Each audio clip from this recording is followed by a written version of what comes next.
Hi guys, and welcome to week 19 of the weekly session. Today we are finishing off the 4-week block on compact defending that we've been talking about over the last few weeks, and there's a specific focus on defending as a team.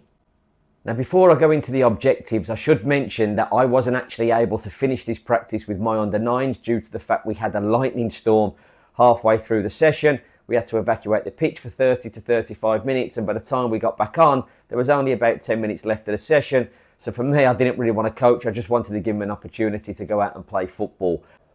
So the objectives for the session were to support the pressing player, to use simple communication, and to react together when the ball moves. In terms of the detail of the session, the what was working together to help win the ball. How we were going to do this, we were going to move together as a team, we were going to support the person defending the ball, and also use some clear communication. Why we're doing this? Well, if we defend as a team, it's harder to beat than if we defend as individuals.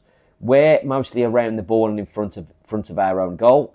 When is when a teammate presses the ball or the ball moves. Those were the two key triggers that I want the players to focus on. And who, the main focus was going to be on what the forward players do, but of course if the forward press got broke, what would then happen with the defenders delaying the attack to allow the forward players to get back and support them.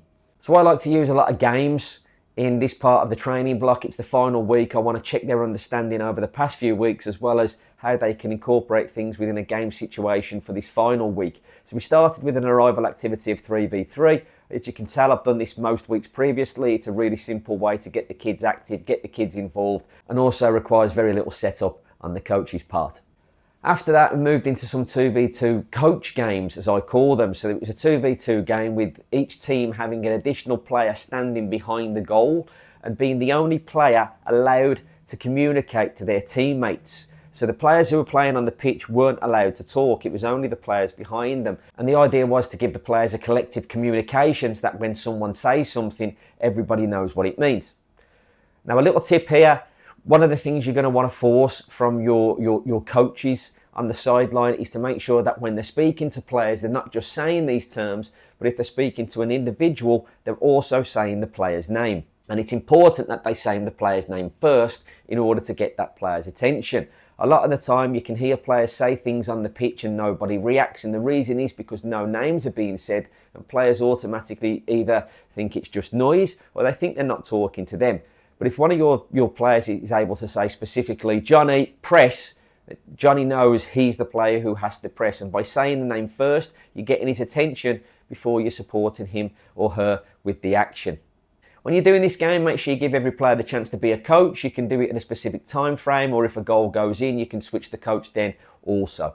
We then moved into a larger channels constraints game. Now, this is one I've run in previous weeks as well. Again, it helps with the kids learn. They don't have to waste any time in learning how the rules of the game work. They can just go straight into playing, which allows you to do more coaching. The constraint on the game was if the opposition score and it's in the central channel, then it would be worth 3 points. Whereas if it was in the wide channel, it would only be worth 1. Once again, still trying to force that mindset of protecting the middle that we talked about last week, while also now looking at how the teams work together in terms of when they press, how they press, and also how that cover also happens for the person going towards the ball. The final part of the practice, I just took the constraints off. It was a regular game. 1 goal is worth 1 goal. It doesn't matter where it's scored from. I did leave the flat discs out as a reference point for the players to understand where they need to be based on where the ball is and at what moment of the game as well.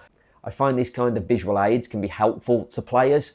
And if you can also reference them to things that they're going to see on match days, such as the front post, the back post, the corners of the penalty box, the corner flags, the halfway line, it really gives the players a better understanding of where they need to stand at a specific moment in the game. Next week, we'll be looking at a brand new training block for week 20. If you've enjoyed this session, please give us a thumbs up below and make sure you follow us for the new training block, which is going to be an attacking training block coming next week.